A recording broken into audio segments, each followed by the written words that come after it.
askeri şubesi kasrında oturuyoruz. İstikbalin üzerinde. Patlama anında kendimizi hemen yere attık. Birdenbire alev yükseldi. Şiddetli bir patlamaydı. Çocukların şu anda zihinleri nasıldır bilemiyoruz.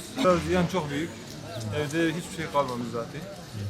Perişan olmuş durumdayız şu anda.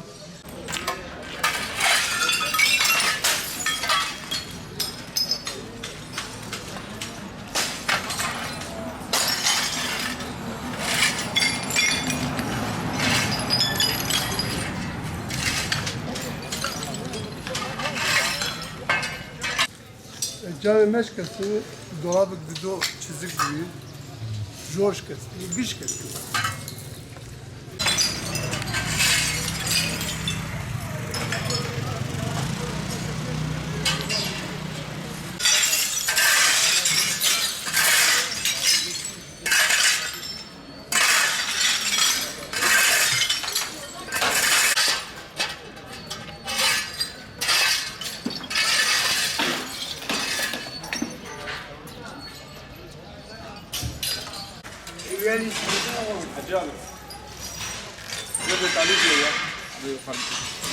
Kanlarımız da darabelerimiz hepsi parçalanmış. Neden böyle olur? Patlamadan dolayı böyle olmuş. Zararınız çok mu? Çok zararlı çok.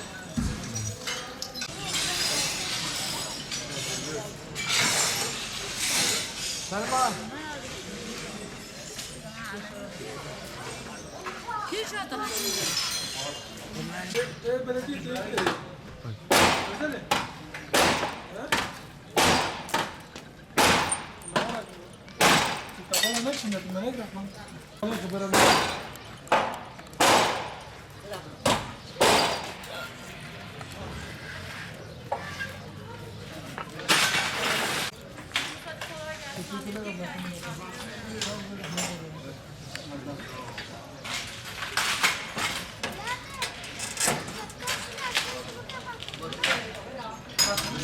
Onu sağ ol.